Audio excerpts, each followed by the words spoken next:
ये क्या कह रहे हैं महाराज? जाइए हे नरसिंह, यदि आपको चरणों को पकड़ना है प्रभु श्री राम के चरणों को पकड़िए। आपका अरे निशाचरों, मृत्युदंड दो इस बंदर को, हमारे आदेश का पालन हो।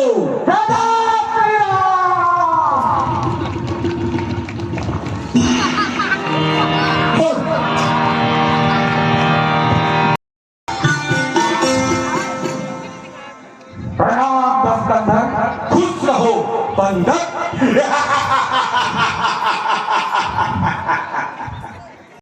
तो दोस्तों नमस्कार, शांति बीच चैनल में आप सबका स्वागत है। दोस्तों फिर से देखो राम भक्त हमारी ननद आ गई है और आज हम में क्या क्या होगा आप तो पहुंचाते हैं वीडियो के माध्यम से। राम जी की कृपा सब पर बनी रहे। के प्रताप को कैलाश पर्वत जानता है, जिसका हाथ जब स्वर्ग की ओर जाता है तो दिक्पाल ऐसे कांपने लगते हैं। क्या वह किसी भी तरह उस तपस्वी, उस वनवासी राम से कम है? क्या मेरी साहब रामचंद्र से कम है?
लंकापति रावण के सामने तुच्छ मानव के सिवा कुछ भी नहीं। अरे मंत्रीगणों,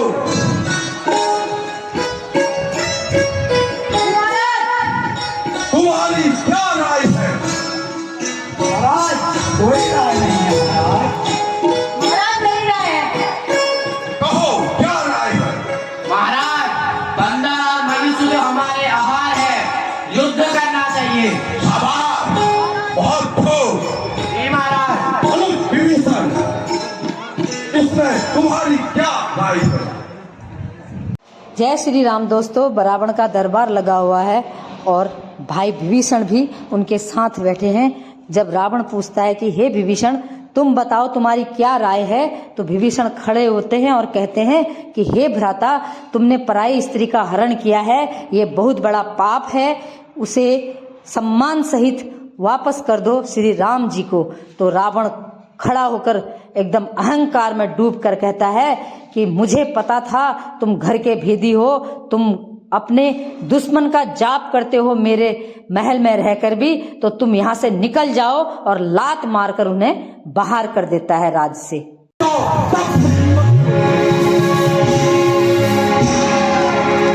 इधर लात मारकर विभीषण को लंका से बाहर कर दिया गया है और उधर विभीषण अब लंका से बाहर जाते हैं और श्री प्रभु रामचंद्र के चरणों में जा पहुंचते हैं और आगे की लीला का रसास्वाद लीजिए। और ये है हमारी आदर्श रामलीला कमेटी के राम भक्त जनता। देखो कैसा जनसैलाब उमड़ा है राम जी की लीला देखने के लिए। मेरी बुद्धि के अनुसार उसे हमें बांध कर पीटना चाहिए।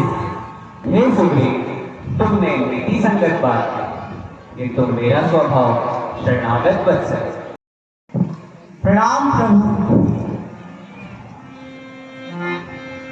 जैसे ही विभीषण चरणों में पड़ते हैं श्री प्रभु राम के, राम जी उन्हें अपने गले से लगाते हैं और कहते हैं कि जो मेरा शरणागत होता है वो मुझे बहुत प्रिय होता है। और उसके बाद वो लक्ष्मण से कहते हैं कि हे भ्राता, इनको लंका का अधिपति बना दिया जाए, मैं इन्हें लंका का अधिपति बनाता हूँ। हे विभीषण, यद्यपि तुम्हारी इच्छा नहीं है, फिर भी मैं तुम्हें लंका का राजा घोषित करता हूं। हे लक्ष्मण, समुद्र के जल से विभीषण का राज्याभिषेक करो।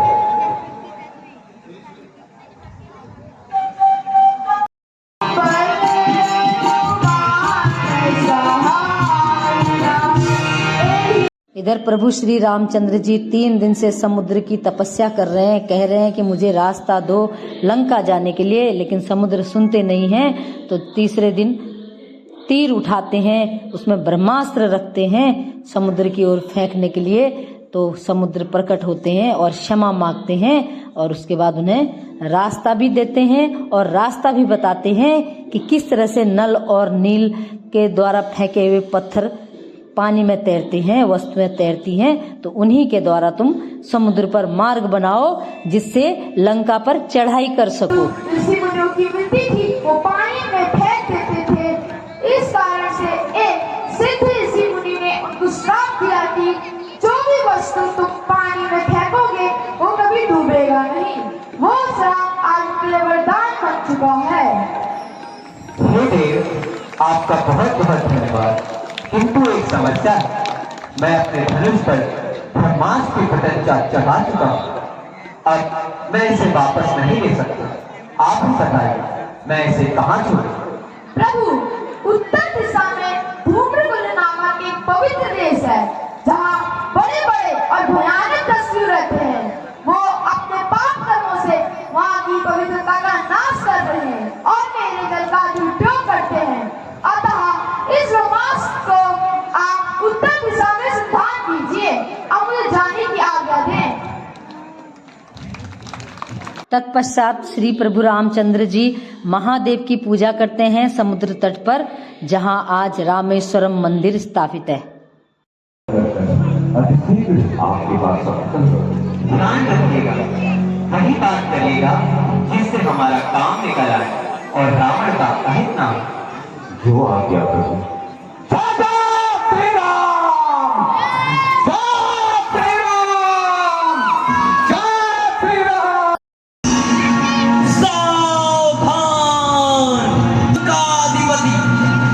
राजा रावण पधार रहे हैं।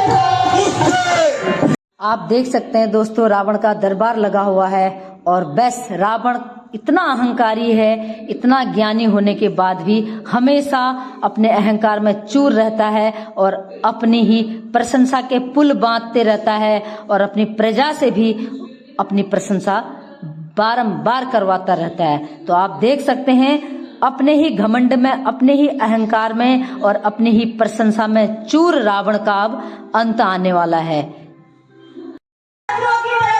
दूत आया है जी महाराज, उसे ससम्मान दरबार में पेश करो।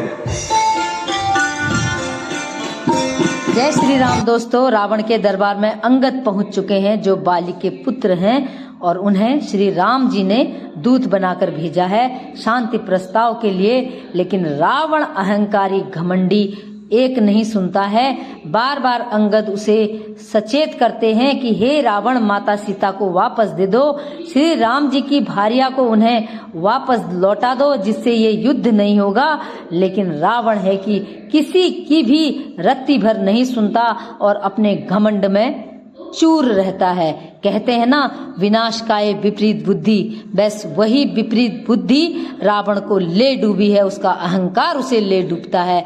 तो यहाँ पर अंगद और रावण का संवाद है, जो सच में सुनने लायक, ज्ञानवर्धक, और हमारे रामचरितमानस में हर शब्द ऐसे हैं जिससे जीवन का सार जुड़ा है। हर कदम कदम पर हमें अपने धर्मशास्त्रों से ज्ञान मिलता है कि हमें जीवन में जैसी परिस्थिति होती है उस परिस्थिति का कैसे उस समस्या का हल करके आगे निकलना है। लागू करते हो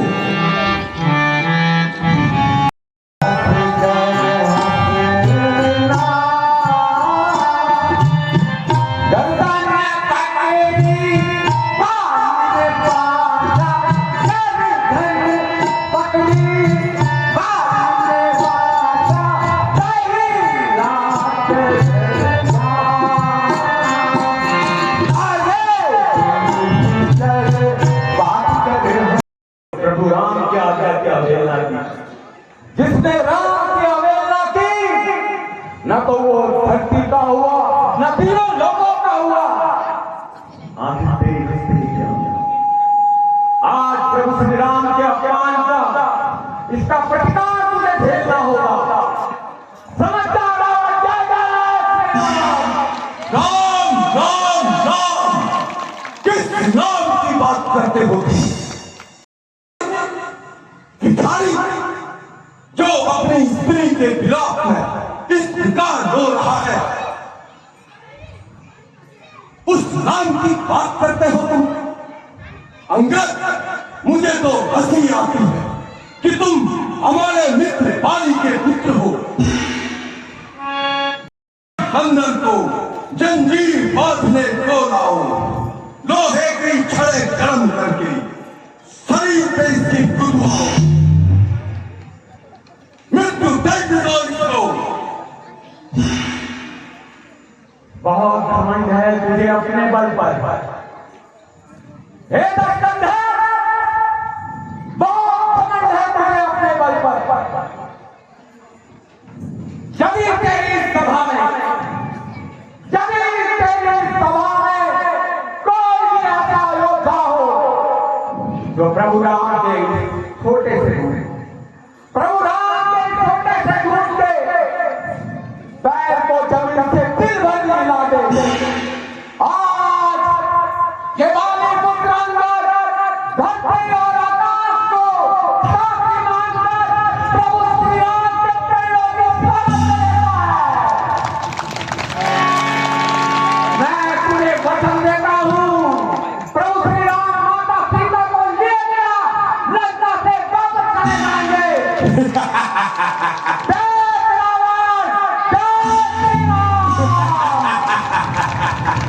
अरे सच, अनेक बार समझाने के बाद भी अंगद की बात रत्ती भर न सुनकर उल्टा उनका हास परिहास उड़ाता रहता है रावण। अंत में कहता है कि इस बंदर को उसकी सजा दो, उसे समाप्त कर दो, उसे मार दो। तब अंगद कहते हैं कि अगर तेरी सेना में तुम सब में हिम्मत है तो मेरे जमीन में टिके हुए इस पांव को तिल भर भी हिला दो तो मैं मान जाऊंगा। पूरी सेना आ जाती है लेकिन अंगद का पांव हिला नहीं पाती। अंत में जब रावण आता है उनके पांव उखाड़ने के लिए तो अंगद एकदम से अपना पांव उठाते हैं और कहते हैं कि अरे मूर्ख, मेरे चरणों में मत पड़, उन प्रभु श्री राम के चरणों में पड़ जिससे तेरा बेड़ा पार होगा। और यह कहते हुए वह राम जी के पास वापस लौट जाते हैं, क्योंकि अब रावण बिना युद्ध के नहीं मानने वाला है। अरे काल कहता है काल से, अरे काल कहता है काल से।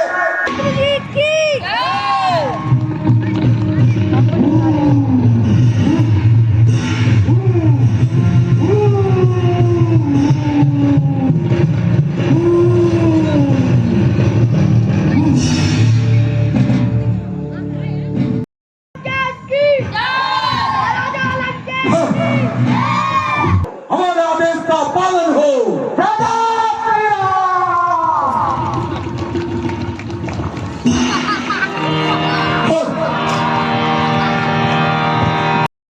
हे अंगद, लंका के क्या समाचार है और ये चार मुकुट किसके? प्रभु, मैंने रावण को इन चारों साम दाम दंड भेद से समझाने का प्रयास किया, लेकिन वो दुष्ट रावण कदापि नहीं समझा। इन चारों के लीडर ने आपकी शरण ली है प्रभु। अंगद सत्य तो बुद्धिमान। हे वीरो, अब क्या करना चाहते हैं?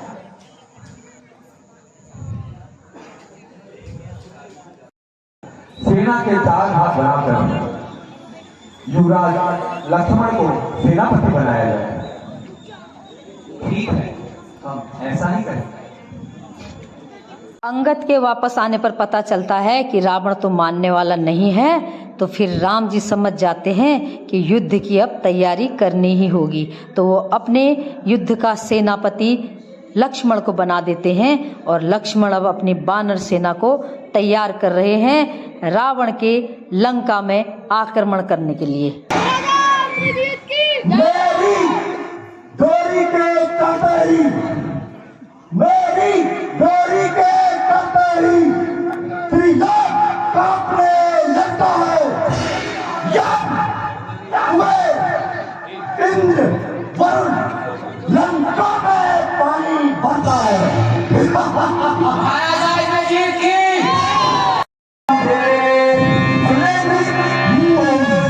जय श्री राम दोस्तों, मेघनाद और लक्ष्मण में युद्ध शुरू हो चुका है और जहां मेघनाद अपने पिता की प्रवृत्ति के अनुसार अपने गुणों का बखान करता है, अहंकार में चूर है, अपनी शक्ति का बखान कर रहा है, उधर ही लक्ष्मण उसको उसकी असलियत बता रहे हैं, उसे छेड़ रहे हैं और उसे ललकार रहे हैं।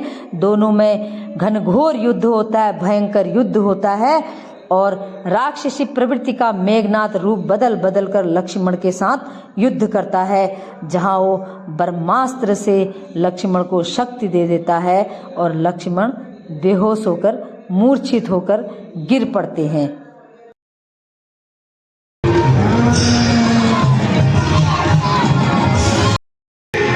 और कभी अदृश्य होकर वार करता है।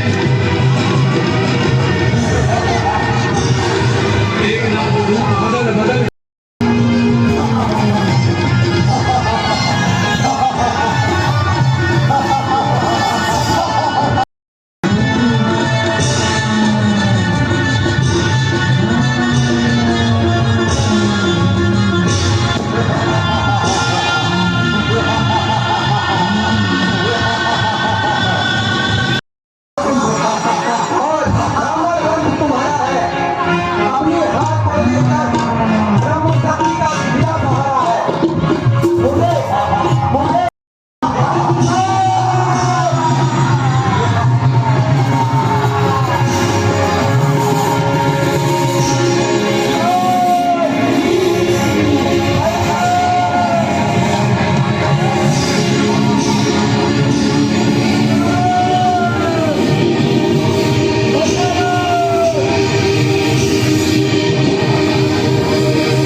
जब लक्ष्मण को शक्ति लगती है तो वो भूमि पर गिर पड़ते हैं और मेघनाद उनके पैर खींचकर लंका की ओर ले जाने की कोशिश करता है, लेकिन शेषावतार लक्ष्मण के पांव को हिला तक नहीं पाता और हार कर वहां से भाग खड़ा होता है लंका की ओर, क्योंकि छल कपट से ब्रह्मास्त्र से शक्ति दी है लक्ष्मण को, वरना लक्ष्मण से जीतने की कोई हिम्मत नहीं है मेघनाद की।